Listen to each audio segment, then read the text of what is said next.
Hello, everyone. Welcome, and thank you for joining us on today's webinar. It's time to elevate the virtual classroom. My name is Melissa, and I am joined by Gretchen to facilitate the discussion for today and help our presenters with any questions and comments that you all submit today. I'd like to take a moment and thank Maestro for sponsoring today's webinar. As a learning innovation company, Maestro approaches problems with curiosity and solutions without limits. They use strategy, design, technology, and media to inspire change through learning. For those of you that aren't familiar with Brandon Hall Group, we are a research and analyst firm that empowers excellence in organizations around the world through our research and tools. A quick mention that we currently have several certification programs open for enrollment, including our Certified Learning Strategist program. You can visit certification.brandonhall.com for more information. Your participation in our surveys is one of the most crucial components of our research. So if you have a few minutes to spare and see any topics on our list that you'd like to take a survey for, it's always greatly appreciated.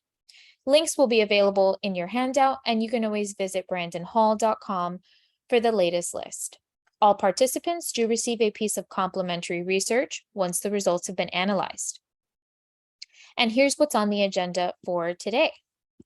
We have a few sections to get through, so we'll get started with some brief introductions, then moving on to the changing VILT landscape, when to use VILT, 5 strategies to maximize VILT, and finally, Q&A. But before we dive in, let's get to know our speakers a little bit better. David Wentworth is Brandon Hall Group's Principal Learning Analyst. He has been a research analyst in the human capital field since 2005, joining Brandon Hall Group in 2012 to concentrate on learning research. David's research focuses on how people learn and the role of emerging technologies. Michael Bolter is the Director of Strategy at Maestro. As an engineer by trade, he believes the same principles of engineering can be used to reimagine solutions in the learning industry. His team works to evaluate new ideas and philosophies to discover how they might apply them to create more effective training for their clients. Beyond work, he enjoys designing learning experiences for communities he's a part of, like volunteering to help build a bystander intervention program for college students. And with that, I'll hand things over to Michael so that we can get started. Perfect. Thanks so much, Melissa. Hey, everyone. Really excited to dive in here and share a little bit about VILT here today. A little bit that I'll add on here about Maestro, and you'll see these throughout the webinar, will be our learning principles. So Maestro's been around about 15 years, and over time we've coalesced around this core set of 4 learning principles that we use to guide our solution development process. And they've also greatly informed our approach to VILT, some of which we'll be sharing here today. So you'll see these throughout. If anyone's interested in taking a deeper dive on the long form version of these, you can find it on our website under the principles tab. And it goes into all the underlying theory and psychological studies that actually back up each of these learning principles. All right, so as we dive in here, we've got a quick poll question here for everyone. We'd love to hear how many times your organization has delivered VILT in the last month or so, or at least to your knowledge, maybe within your L&D function. All right, folks, and that poll is live, so we'll give you all just a few seconds here to participate and get a good sample size from everyone that's on the line today. I also want to mention while you're doing that, we encourage you, please use your chat, use your Q&A, join in on the discussion today. And if you have any questions for our panelists, please do type those in and submit those as we go through today's presentation. All right, and I'm going to go ahead and close this out and share those results. Perfect. All right, so it looks like the majority of our audience here has done 6+ VILT sessions here over the last month or so. Awesome. So it looks like it's a pretty frequently used modality for all of us when it comes to learning delivery. So this obviously makes sense with the audience that we have signed up here. So we might have a little bit of selection bias given the signups here, but that's to be expected, right? Cool. Well, glad to hear that this is going to be something that resonates pretty highly with most of the audience here. All right, want to start off by talking a little bit about the changing VILT landscape. And I want to start off by telling just a short story about the Swiss watch industry. So for years, the Swiss watch was the industry standard when it came to watches with its mechanical movement. It was considered extremely reliable, and they had a huge market share all the way up until the late 60s. They were looking at, depending on certain estimates, around 70% market share. And then in the late 60s, early 70s, something major happened. It was called the quartz crisis. And what's ironic about this is the Swiss saw this coming, and it was something that they could have easily rode the wave on. So the quartz movement was invented, and Swiss watchmakers had such a strong belief in their own approach to things with building really precise movements and gears and really treating watchmaking as both an art and a science, that when it came time for the quartz movement to be invented, they were very much so in denial. Their whole identity was tied up in this Swiss watchmaking movement. And by the end of the 80s, where they chose not to adopt this technology, and so many other watchmakers did, they were decimated. They were taken down from 70% market share to less than 10% within a span of about 12 to 15 years. And they went from having 62,000 individuals within Switzerland in the watchmaking industry down to about 10,000. And it was just a complete change in the game for them. And it was due to what I would consider a lack of acceptance of adapting and trying new things. And so I think that relates really highly to what we might be discussing here on today's webinar, related to adapting to the changing VILT landscape. David, do you maybe want to share a little bit of stats and research here? Yeah, and your watch story reminds me also of Nokia in the phone market.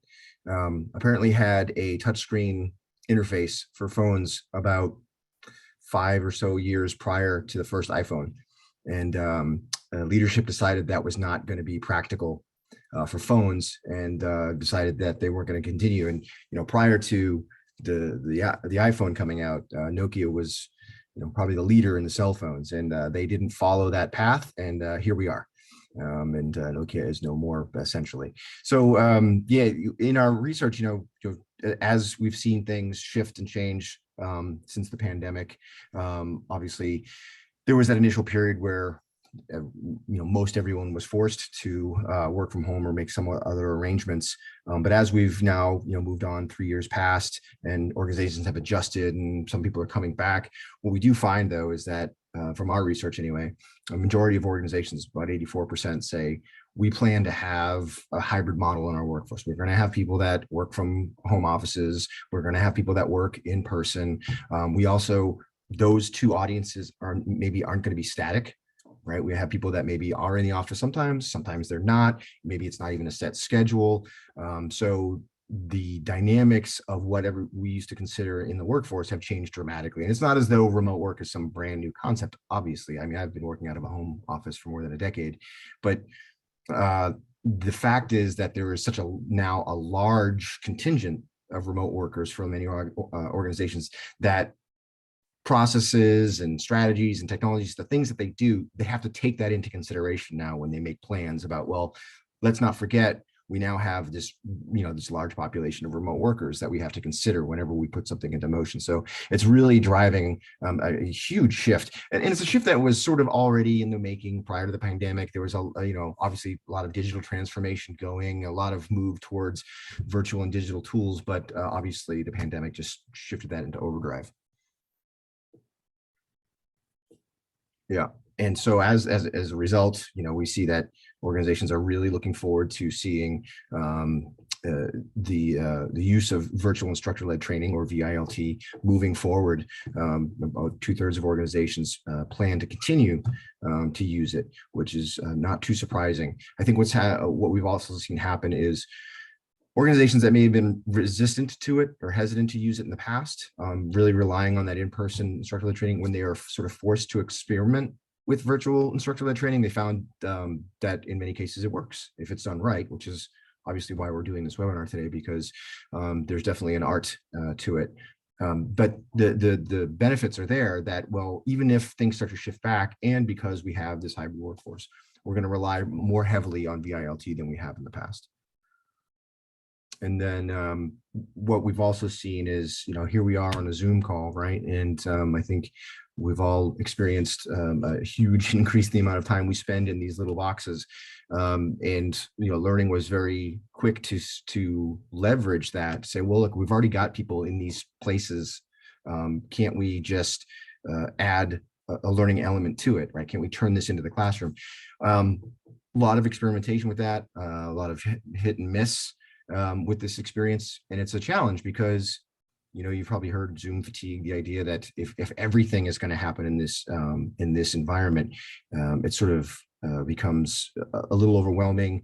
It can be too much. So we have to be pretty judicious in the way that we use these tools. But 85% of companies that we looked at in our research say that they've been using these spaces to deliver VILT. So again, hopefully today, Michael's going to help us think through this about, okay, well, what really does work and what doesn't? Because even though we're now 3 years on from my work here as as an advisor with Brandon Hall Group, a lot of companies come to us still trying to figure out how do we get VILT right. We're not really that good at it. We've simply been trying to replicate our instructor learning, in-person instructor-led training programs. And so there's definitely a need to get better at this. Absolutely. And Carolyn, I see your question here about how VILT is different from Zoom. I think David just kind of started to touch on that a little bit here of Zoom is one tool, and it's oftentimes not necessarily the tool that's good or bad, it's how you use it. And so that's absolutely what we want to dive into here on this webinar for you all, is how to do VILT, whether it's through Zoom or some other medium, in a way that's going to be most effective for driving those learning outcomes, and not just for delivering content, not just being those talking heads in these little boxes, but instead really driving some deep behavior change amongst your learners. All right, so we want to talk a little bit about when to use VILT. And just kind of some conditions to get you thinking about when it's a good tool to pull off the shelf. All right, so again, going back to those learning principles, there is one that I want to focus on here first, and that is the fact that learning exists to create change. Learning is not about just telling people what they need to know and hoping that they can do it. It's about ultimately helping them to adopt a new skill or behavior, something that they couldn't do before. And so we should be thinking about that as we think about the beginning of any learning initiative that we're undertaking. And so the question I think we should be asking ourselves is, when is learning the solution? When should we actually develop and launch some type of learning program for our audience?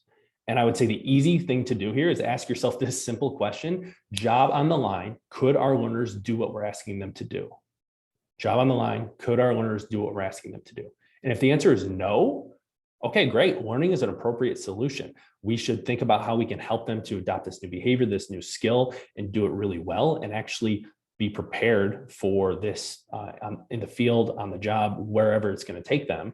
But if the answer is yes, why are we developing learning? If learners' job on the line could do this, why would we develop learning in order to help them to be better at their job? And so we've seen this a few times with different clients where the answer is yes. And we oftentimes recommend quite a different solution. And we recommend, once you ask yourself this question, if the answer is yes, using what we call the ABC model instead of learning in order to drive some of that behavior change. And what the ABC model here is it, we'll start with behavior first in the middle here. So behavior would be using learning in order to help our audience to behave differently. And so we just ruled out on that previous question that that's not necessarily an answer for this. And so learning would not be the answer here. So we'd look at A and C in a case like this. And so A would be the antecedent, which is essentially the learner's environment. If they could do it, if their job was on the line, how can we modify their environment to make them more conducive to change and make them more conducive to doing it right all of the time as opposed to some of the time?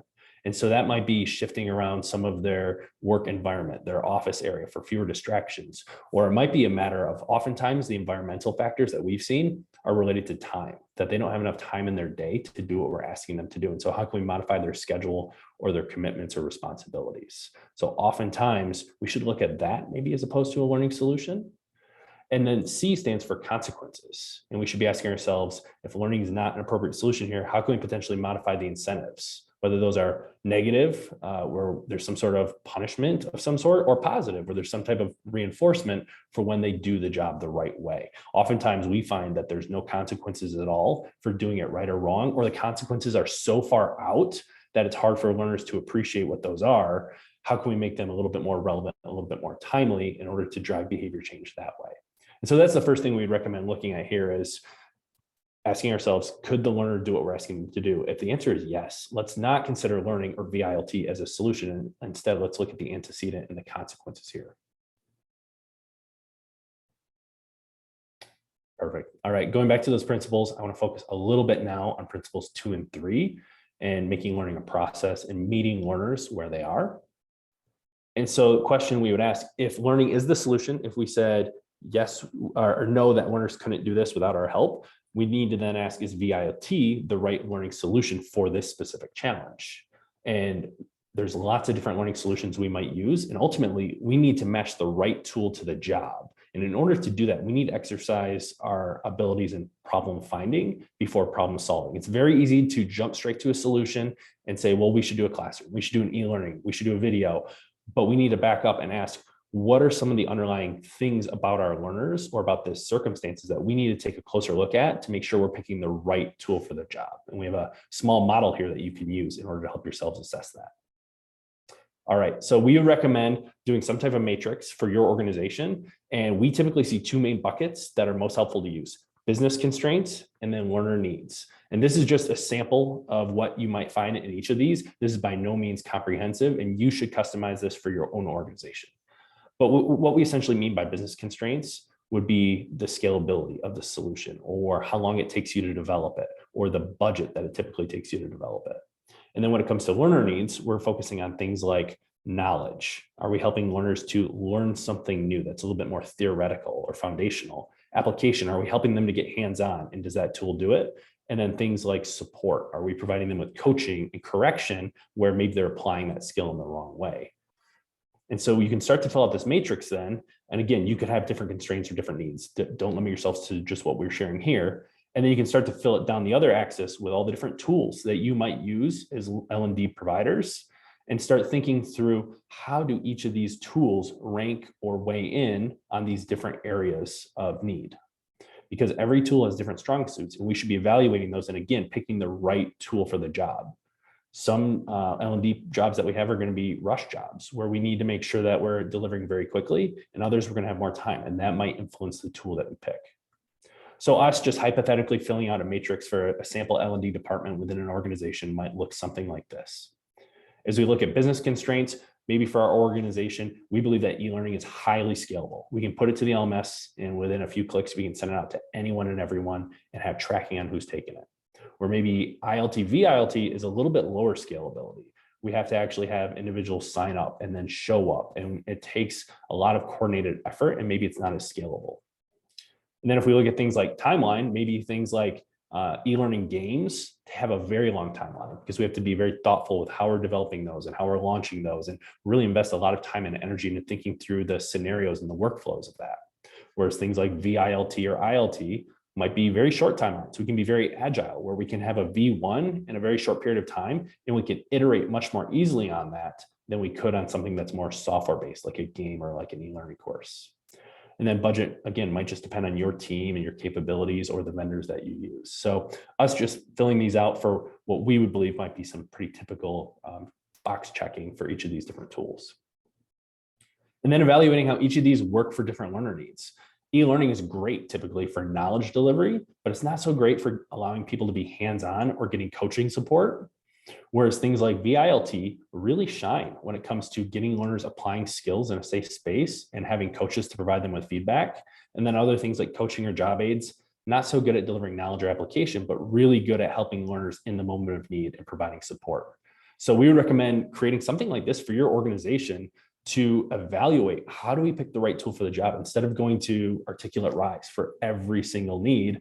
Asking yourself, when are we going to use ILT very intentionally versus when are we going to use a job aid? Also, and we'll get to this a little bit later in the webinar, how can we blend some of these together in the right way to make the most of what each tool has as its potential strengths?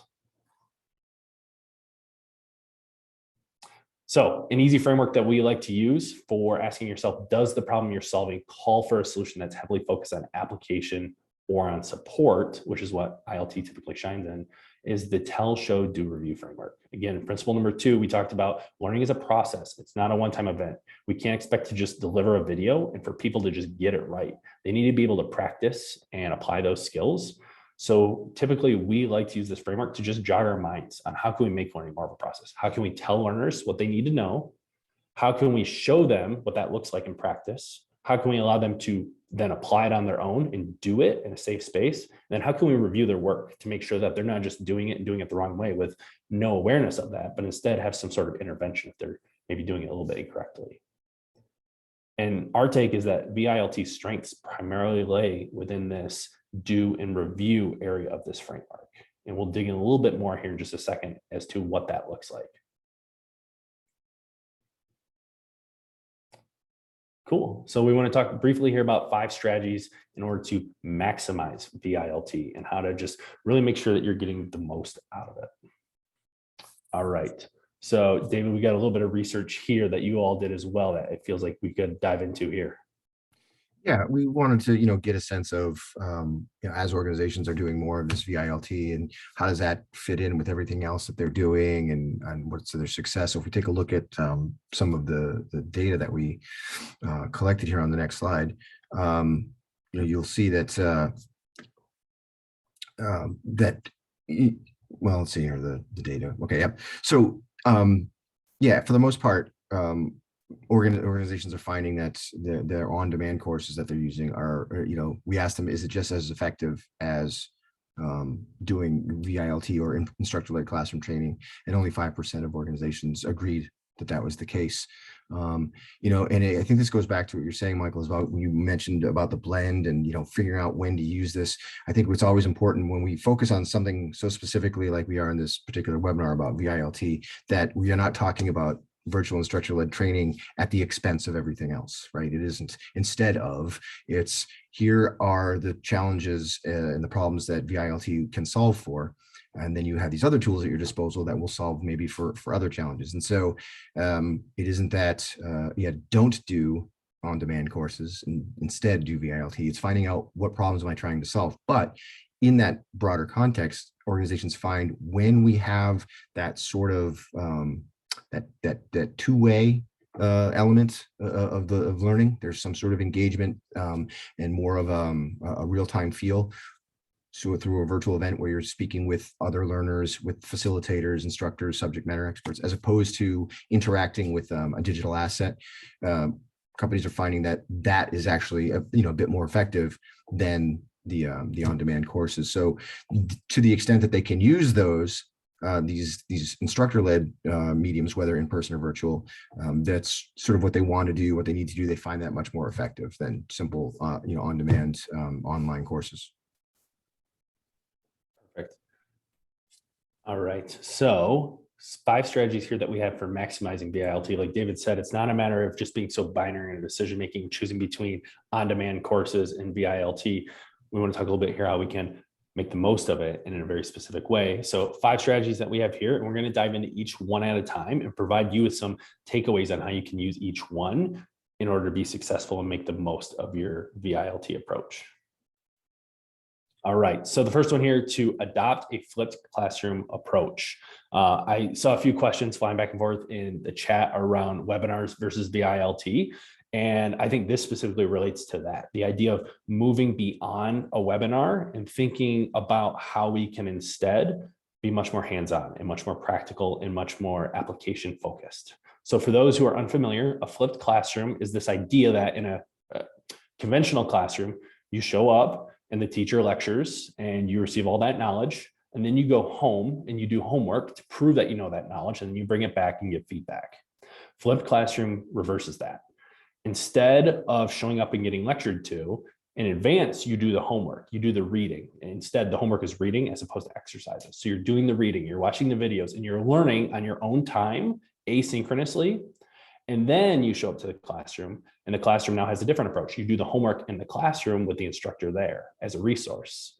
And you go up to them when you have questions, and you interact with them, and you do activities to show that you know it, so that they can correct you and help you out in real time. So this flipped classroom approach really allows instructor-led and virtual instructor-led training to use its strengths, because it doesn't make sense for us to invite everybody to a classroom and then talk at them for an hour and not really allow many opportunities for interaction and for Q&A. But instead, it makes more sense to take advantage of the unique elements that each learner is going to have. Some learners are going to struggle more than others. And so let's provide open classroom time for them to get that feedback and to get that assistance and be able to overcome any issues that they're having with the help of that instructor. So we would highly recommend, again, going back to that tell, show, do, review framework. To make a flipped classroom, you have to treat learning as a process. So chunk out, tell, and show. If you want to tell your learners what they need to know and you want to show them like some DIY type of stuff, do that asynchronously. Deliver it via the LMS or through some other electronic means and allow them to watch it and consume it on their own time. And then have do and review be the focus of your VILT or ILT time. So when they're in the classroom, you have activities for them. You have them working in small groups. You have coaches who are popping into conversations and just listening and occasionally maybe providing feedback or answering questions where they have it. So really focusing on the do and review portion of that learning process as the bulk of your VILT. We did this recently for a Fortune 500 client in the hospitality space, where we took just that approach. The topic was on difficult conversations. And that's especially interesting where there's not as much of an easy to dissect right and wrong way to have a difficult conversation. There's not just a model you can follow and do it right. There's not an on-off button you can press to make sure you follow the appropriate procedure. And so it was especially important to take this type of approach for difficult conversations training. And so what we did is we created some tell types of learning materials that were motion graphic videos that upfront learners were able to watch and understand some of the underlying theories and frameworks behind having a difficult conversation. We created some show videos that allow learners to watch some difficult conversations, both good and bad ones, and be able to evaluate for themselves what could have been done better. And then when they came to the classroom for the VILT, it was all focused on application. They were able then to do their own difficult conversations and respond to specific prompts and get coaching and feedback from some potential coaches and mentors there. And it was a highly effective solution because it allowed them to practice in that safe and controlled space and make those mistakes with a coach right there and get that feedback and get that help that they needed in order to become a little bit better, a little bit stronger. So that flipped classroom approach is really, really critical. Yeah. And Michael, this is a good point. I want to bring in a couple of questions that came in. I think what you're talking about, it's so important. We talked earlier about that idea of Zoom fatigue, and people are in a lot of meetings, and plus everyone's just very busy and sometimes distracted. And so if you're going to ask people to give you their time and come to a virtual classroom and sit there, you shouldn't have someone talk at them for 45 minutes, right? It's just, you're asking a lot of people's time to be there, to be engaged. So make the most of it, whether it's in person or virtual. You should be at, and all of these things that Michael's talking about how they should be engaged in the activities. That's what you're really on about. And there's a couple of questions that are aligned to this. First one being, how does it apply with large cohorts of learners? And you mentioned about, well, it's really trying to focus on small groups where possible. I mean, if you think about in-person learning events, you don't necessarily, you get a bit of diminishing returns the larger that group gets as well. Anytime the group gets larger, you are diminishing your opportunities for interactivity, feedback, and so forth. So you can do them for large groups. And of course, that's one of the nice things about something like a virtual classroom is the scale of it. But if you're going to do it for 100 people, you have to set everyone's expectations as to how much interactivity and things that can happen in that environment. But if you can break down the groups smaller, you break out groups in that larger group, or just start from scratch with smaller groups, you're just going to have that much more of a benefit. So there's a balance of how do I scale and how do I deliver the sort of meaningful experiences I want. And then the other question that came in, I think is interesting, was from Andrea around this idea of the flipped classroom and the pre-work and getting prepared and making sure everyone's on the same page when they come to this event. What about hourly workers who can't necessarily do that pre-work off the clock? And so my first reaction to that is, well, the idea is if you are taking this approach and you're pulling this stuff out of the virtual environment where they don't need to watch this video in the VILT, they don't need to listen to this lecture, they can do it other times, you're shortening the amount of time that you're asking of them to be in this, this classroom environment. So you can allot that time back to, hey, take this time to do all the pre-work. And hopefully they can spread that out to where it makes the most sense for them, given the constraints of being an hourly worker. But you have to, demonstrate that this is important by giving them that time. And you can't obviously expect that they're going to do it on their own time. And in many cases, they legally can't. So definitely something to keep in mind. I don't know, Michael, if you have any thoughts on those questions.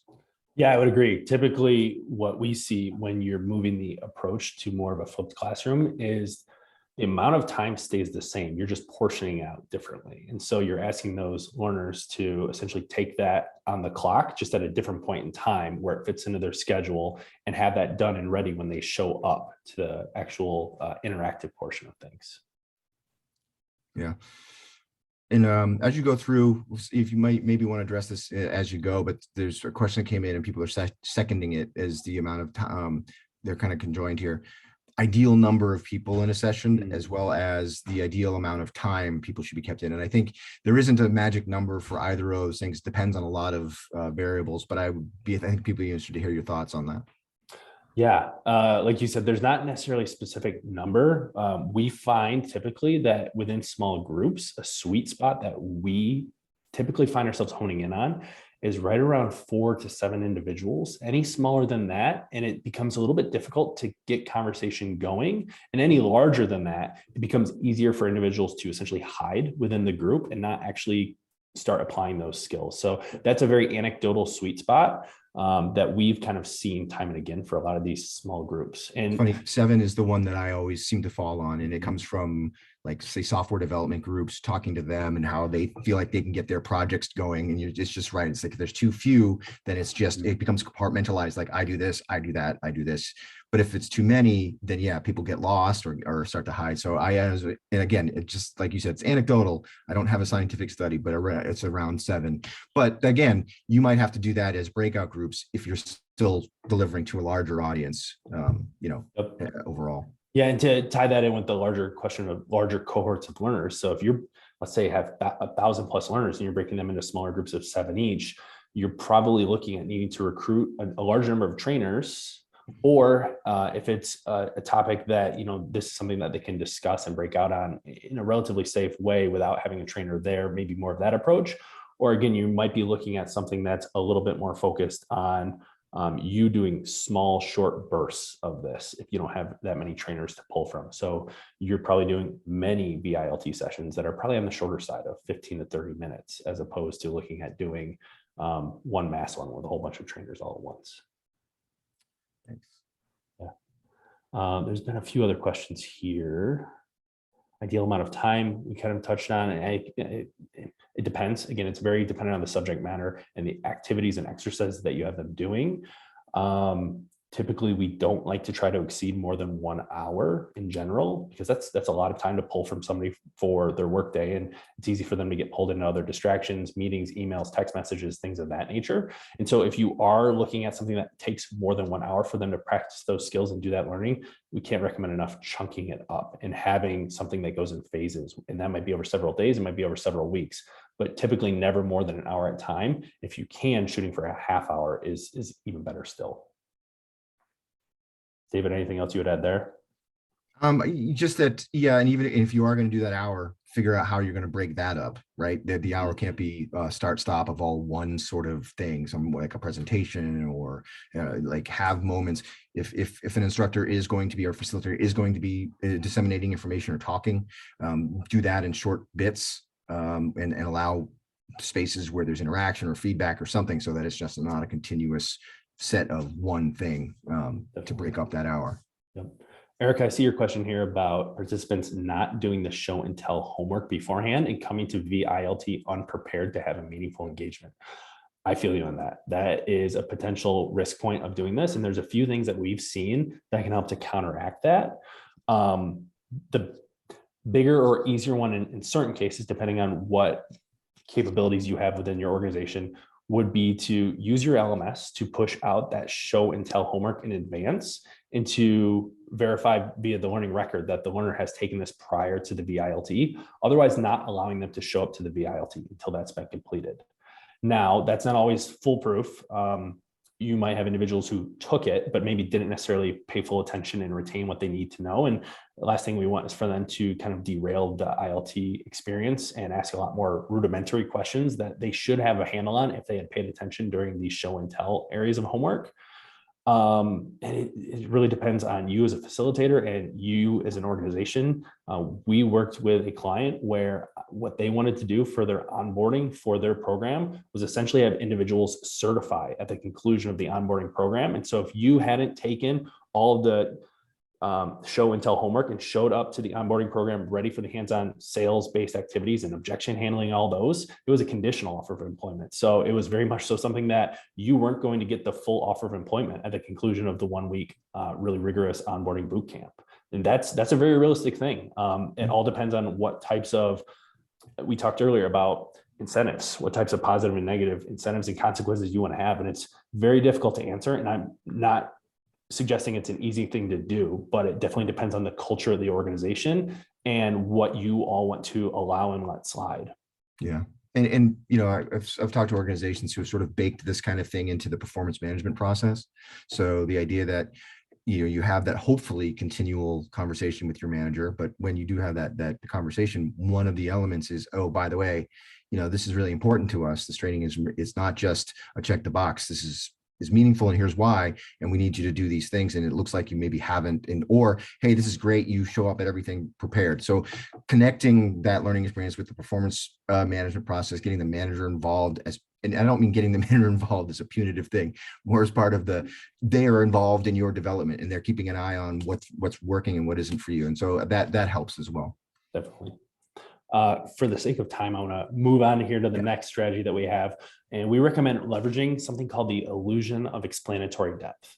And this is an actual psychological study that was conducted in the early 2000s that showed that people overestimate their actual abilities to a great degree. And so what they did in this experiment, and they've replicated this across a number of different permutations, they asked people to rate their ability on something. And for the initial experiment, it was some pretty simple things like your ability to draw a working bicycle or your ability to explain how a zipper works. People rated their ability typically on most of these things 9 out of 10, 10 out of 10. These are simple everyday things that we use every single day. Then they actually asked people to do those things, draw a working bicycle, or explain, write out how a zipper actually works, what happens inside of that, and how do the teeth open and close, like what mechanically is happening there.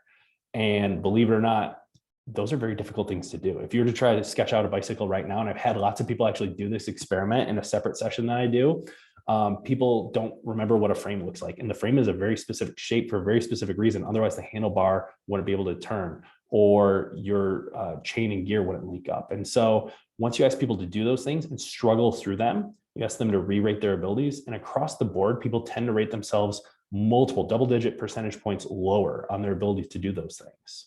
And so you can leverage this phenomenon called the illusion of explanatory depth through your VILT. And you can do it in a couple different ways. Probably the one way that I personally enjoy the most is to lead off a VILT session with an activity straight out of the gate and have them actually do what you're going to be asking them to do at the end of the experience, the fully mastered skill, and have them struggle through it and have them realize their gaps and deficiencies. It's a very humbling experience. And that is the way that I like to use it. And it makes them so much more receptive to all the learning that follows after, because we've all experienced it ourselves, right? You show up to a classroom and you're kind of like, oh, I know most of this stuff. Why am I even here? And you kind of tune out. And as the classroom picks up, maybe later on, you start to notice things that you're like, oh man, maybe I don't know this the way I did. And you've already missed a whole bunch of stuff. And so it's a very nice way to, again, get learners appreciating what you're about to instruct them on a little bit more by making them have a moment of reckoning with their own abilities and make them more receptive to the learning. The other benefit that it has is it really forces learners to apply their skills in a safe, controlled environment. If we show and tell learners what to do, and then we let them just go apply it for the first time out on the job, odds are they're going to make some mistakes. There's going to be some imperfections. And those may be large, those may be small, but there's a few things that we risk when we do that. We risk business results and outcomes, and it could potentially be costly for the business. And we also risk our trust as L&D professionals. If we turn them loose after a learning program and they struggle and they're not finding success, they're going to see that as a reflection of us and our ability to actually train them and prepare them for the job. And so by leveraging the illusion of explanatory depth and having them do these activities in a safe, controlled space, they get the kinks out of the way early, and they're going to be more successful later on in the field. So it helps to keep that strength and that trust that they have with us as L&D professionals, because we did right by them. We had them actually apply and galvanize those skills while they were with us. Third one here, really recommend providing time for unstructured play within your VILT experience. And I think there's two main reasons for that. The first one being, especially in a post-COVID world, we just have fewer connections with one another, and that opportunity to build culture and feel connected to your peers and commiserate with one another is so valuable. And it's something that we should take advantage of. And especially a lot of us have probably experienced this ourselves. A lot of the learning exists informally within the organization. It exists within our own hearts and minds. And so those onboarding buddies that we make, or those people who we went through training with, we oftentimes maintain contact with them, and we'll find ourselves, sending them a quick message and pinging them and asking, hey, how do I do this? Or, hey, what's your approach for overcoming this issue? And by providing opportunity for unstructured play within your VILT, you're helping them to build those connections that are going to last for the long haul, and have that buddy system where they can support one another and really overcome any obstacles that they might have. And that is so vital within an organization to build those cross-functional connections. And then the other element of it is it allows you the opportunity to refine your approach for the future iterations of this VILT program based on the things that learners are doing during some of these unstructured periods of time, the topics that they're talking about, how they're interacting. That can help you to say, okay, maybe I'm a little bit lacking in this subject area. They're really focusing on this topic, and my current iteration doesn't really give enough time for that. Maybe I need to tweak this a little bit and invest more time and energy there based on what I'm seeing and hearing from the learners. So can't recommend enough the opportunity for some unstructured play to a small degree. Strategy number 4, bring in coaches to help facilitate. It is a really big ask to have you running an entire ILT or VILT session all on your own. It's daunting. It takes a lot of time to create it, and then it's difficult to manage it sometimes. It can be like herding cats. And so bring in other facilitators who can help you out. Be mindful of the fact that there's kind of 2 different approaches you can take here. Oftentimes facilitators that you might lean on are subject matter experts, and they know the content and the topic and the application of it really well, but they might not necessarily have the best facilitation skills and know how to coach others and help them out. So you oftentimes need to help them out on that. Set some coaching expectations and what it means to be a facilitator, that it's okay to let them struggle, and that to ask questions as opposed to just giving them the answers, and things like that that you may have as expectations. Be ready to train subject matter experts on how to be good facilitators, and vice versa. You might have a team of facilitators who aren't necessarily subject matter experts. So they're really good at the art of helping out others, but maybe they don't know the subject matter so well. So you may need to train them on that instead. And you could go either way with finding other coaches or facilitators. But one way or another, you're looking at either subject matter expertise or facilitation skills. And usually whoever you're bringing in has one or the other, and you're going to have to train them on the one that they don't have. So be prepared to do that, but it is well worth the investment in time to have them help you out in those breakout rooms and have another voice, as opposed to them just hearing you talk and drone or run the activities and things like that. And it just provides a little bit more bandwidth and guidance. And then the other thing about it that it poses as a really strong benefit is it gives you more individuals to reflect with after the VILT engagement. You can have a post-mortem where you get to chat with them about what worked, what didn't, how can we improve this in the future? Because if you're just reflecting on that on your own, that's just one data point. And it can be difficult to reflect, especially if this program is our baby, and be honest with ourselves on how it can potentially improve. Whereas having those other voices in the room can really help us to make this more robust in the future. And then the 5th and final strategy here is to iterate. Can't say this enough. This is one of the strong suits of VILT, is that typically it's a little bit less programmed out in terms of like building it in software, like an e-learning course or a game. It's a lot more flexible. Typically we're looking at activities that we're reading off, or things that are built into just single pages that provide instructions for the learners on how to actually attack that activity. And so you have really unlimited potential to keep pivoting and improving this program over time. So take advantage of that. And then the big thing about this as well is, again, VILT can be difficult to deliver and feel like you're getting right. And so be forgiving on yourself, and don't expect yourself to get it right straight out of the gate. Give yourself permission to iterate. It might not be perfect, but you'll be better next time. So take advantage of that as well. So that's kind of a short summary of the 5 here that we recommend for maximizing VILT: adopting a flipped classroom approach, leveraging that illusion of explanatory depth, providing time for unstructured play for your learners, bringing in coaches who can help you to facilitate, and then iterating as much as possible after every single permutation of the program. These 5 will really help you to make a program that's going to focus on results, outcomes, behaviors, as opposed to just being a talking head who delivers all the knowledge to them. Yeah, I think what's interesting to me is one of the things people get very focused on, how do we replicate the in-person event, right? That's like, that's what we've done for so long. How can we replicate that? And to a degree, you're never going to replicate it, right? But what are the elements that are there that we can focus on? And one of the key things, I think, is anybody who's on the call today who's been to a conference session or some other in-person session, one of the first things that happens when it's over is people will get up and immediately talk to one another about what just happened. They'll say, what did you think? I liked this. I didn't get that. I thought about that. They're going to share their experiences. And if you don't provide some opportunity for that within the context of a virtual instructor-led training, you're missing this huge opportunity for the learners to learn from each other, those shared experiences. So that kind of feeds into that unstructured play a little bit, the ability for, giving people that freedom. And then there's the iteration process, which if you've got a forum for people to communicate with one another about the training, you start to see patterns of what's working and what isn't, a little more informally than simply sending out a survey and said, was this good? What about this? If you're watching the conversations people are having about the material, you start to see, we should probably shorten this or address that. So I think that's a key element that feeds into a couple of these for sure. Yeah, wonderful. We've had a couple questions about examples of unstructured play, both in the chat and in the Q&A. There's a few different approaches you can take to this. There's some that are more formal and some that are less formal. Like David was just mentioning, we're never going to be able to fully create the in-person experience. And so as much as possible, think about those things that happen in the in-person experience. Between sessions, people are probably talking with one another and asking each other questions and debriefing. How can we replicate those hallway moments? And it's sometimes difficult to do, and sometimes we have to be a little bit more structured. And so the simplest, easiest format is to provide an opportunity to do some open Q&A.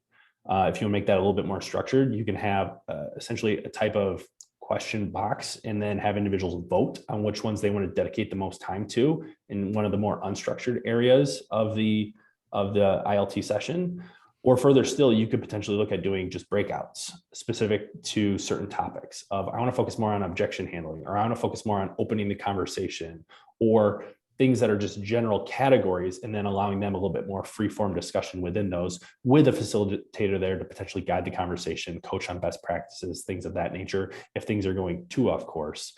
But again, it's thinking about how do we replicate some of those hallway moments, those organic conversations as best as possible within that virtual session. Yeah, and Jean was sharing with everyone that it gets participants to do slide annotation, so that during the presentation, people are sharing, their thoughts and talking while doing it, and it helps, as a facilitator to see what's going on, what they're saying, what they're asking. So that's a great point. Mm-hmm. Okay. And then just going back to some of those prerequisites that we mentioned earlier, before you even maximize VILT, it's important to be asking yourselves, should we be doing VILT in the first place? Can this problem be solved with a learning solution? And if it can be solved with learning, is VILT the right solution to lean mostly on or a little bit on? Because there's so many different tools in our toolbox, and it's easy to go back to the same one time and again. It's important to evaluate what's the nature of this problem, and is VILT the best way to solve it? Is this something that needs more hands-on activities and more coaching assistance? Or is this something that can be a little bit more knowledge focused and done asynchronously? And if it's the latter, that's okay. Let's just look at something like e-learning or another tool that'll help to maximize those benefits as opposed to a VILT approach. Cool. So would be happy to take any other outstanding Q&A here in the final 10 minutes that we have related to VILT. There's a great one that came in, and I think other people are chiming in that they're interested in about, but a hybrid approach, right? So are we having where we've got people who are in person, because you've got a hybrid workforce, so now you've got people who are there in person, so maybe they're all in a conference room or a classroom, and you've got people joining remotely in that same synchronous session. The question is just, are people doing that? And some people are responding to talk about that, that they do it, and it's a challenge for sure. Like, we've been talking to companies about this for the past few years, about whether or not they should, how it should go. One thing I always recommend is if you want to learn sort of what not to do first, is go look at all of the articles that were written in the early days of the pandemic for like K through 12 education, where that was a must in a lot of areas where they were trying to do just that. And they would talk about the things that worked and didn't. It's one of the few times where I feel that K through 12 is a good example to look at for organizational learning, because they just went through so many of those challenges for that hybrid environment. But, you know, it is about setting rules of engagement so that everybody's on the same playing field, so that people in the room are using the same technology to communicate as people that are at home, so that there aren't side communications that are going on without everyone being involved. It's about being aware that you've got certain people who are there and keep those ratios so that people are still connected in that way. And just really making sure that the facilitators, you know, on point with making sure that they're engaging with people who are remote and whatever tools and that are available. I don't know if you have any thoughts about that, if any work you've done with companies that want to do this sort of hybrid synchronous. Typically, the way that we see that most things are trending now is to have things be one or the other. Either it's fully in person or fully virtual. When you start to blend the two, there's just much more potential for complications and issues. And when you're looking at a classroom, you usually have more complicated audio visual equipment set up. And it's usually just simplest to go full virtual, if anyone at all is going to be virtual, and provides just a more even playing field for those who are virtual, because they are missing out on some of those interactions that are kind of happening in the hallway. And typically that's what we're seeing most clients do, is just fully one or the other. Yeah, and it's simply because it is so challenging. But I know that in some cases, organizations, it's sort of, you know, it's a thing that they have to do. But it comes back to the questions, Michael, about you know, the scale, right? The size of the group. Well, if you want to start working with smaller groups, it may be in your best interest to do an in-person with a group of people that are in person, and then do a version of that virtual for people who aren't. And that's one way to think about how to break out the groups, unless one of the goals is we've got a team that works together that is both in person and remote. And so maybe it makes sense to have them learning together as a team as well. Again, as there's almost everything we do is really dependent on the subject matter, the time frame, and the audience that you're trying to reach. Right. Seeing a few elements of discussion around death by PowerPoint here, and how to prevent that, or what that looks like within an organization. Ideally, if you're following the flipped classroom approach, there should be a little to no PowerPoint. Like, you could conceivably do VILT with essentially no PowerPoint at all. You might have a prompt up on the PowerPoint that's instructing them on the activity or reminding them of the model that they learned in the outside of classroom asynchronous experience. But ideally, the PowerPoint slides are to a minimum, and it's more focused on interacting with one another, because that's what face-to-face, which is what VILT is best used for, is interacting with one another, as opposed to all of us just, one of us just talking at the rest of us. And so really recommend trying to take more of a minimizing PowerPoint approach in the actual classroom experience, and doing that more in advance. If you need to deliver knowledge via PowerPoint or e-learning or whatever it is, do that in advance would be our recommendation. Yeah. And as Erica points out, it's not necessarily that PowerPoint itself is the problem. It's the way it's been used for so long, and that it's not used to its potential. And it's because of that, it's got this sort of reputation amongst learners. So there's not only is there the job of just using it in a better way, but then there's the sort of engagement piece of convincing or getting people to understand that this is not, you know, if they see that it's going to be some slides, they're not immediately, oh, this is going to be PowerPoint. But it's about setting expectations, saying, oh, this is going to be different, and this is why, and this is how we're going to do it, and there's going to be this kind of interactivity. But it's definitely a way to get through. Yeah. Awesome. I think what we managed to do is answer a lot of the questions that come through, and I love that people are chatting about this idea around PowerPoint, because look, it's a very commonly used tool as a foundation for all of these things. It's just a question of how you nail it, and it's about you know, trying to create good slides. And you know, Gene was mentioning their rule of thumb is 6 words a slide, and it forces creativity to really drive the day. And you know, when we do these webinars, like I do almost 2 webinars a week, and obviously they're very heavily slide driven or PowerPoint driven, because this is mostly a one-way communication. Obviously I'm having a discussion with my co-presenter, but we answer the questions from the group, but we're sort of limited by the size of the group. But the other thing is, we know that our audience for these webinars likes to have that deck as a takeaway, right? I want to have something that I can refer back to later.